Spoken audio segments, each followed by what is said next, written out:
everything you see exists together in a delicate balance. Was any of the reason you did Lion King for your kids? I think the idea of connecting not just with your kids, but also with your parents and also with the people who aren't here anymore. This film is really about connection, intergenerational connection, and the continuing cycle of it. And as you get older, you appreciate that aspect. I think when you're little, you like the farting warthogs and the funny songs and the cubs running around, the cute cubs.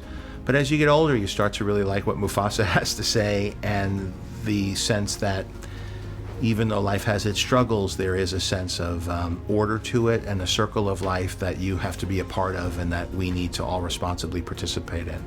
I love that, because now that you're saying that, I really did view this one, seeing the parent, the father-son Sure. relationship. Sure. Can you talk about his act of sacrifice that was so beneficial for his son to see?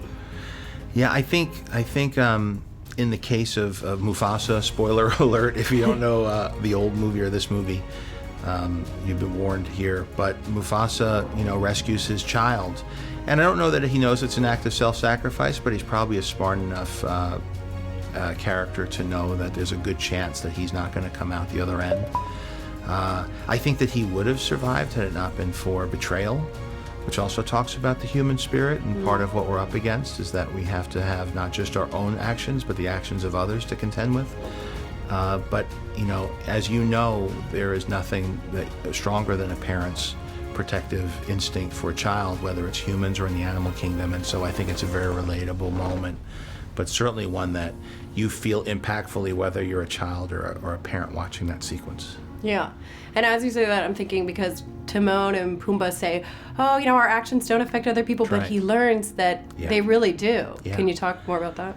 I think that there's a case to be made for, you look at the world and you think that nothing means anything, and it's certainly hard to logically make the case that there is connections beyond what we see on the surface. But I think as you live life, you start to see that things are connected in ways that aren't obvious at first, and I think that there's a sense of, we're, at the very least, we're a communal species that feels a sense of that we survive based on our ability to serve the whole. Mm-hmm. But I also personally, feel that I see patterns in the world that reinforce the sense that there is something connecting us more than just what you see in front of your eyes.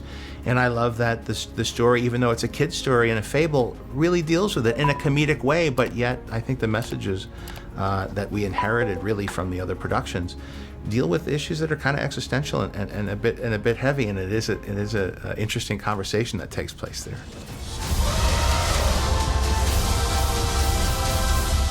In the circle of life,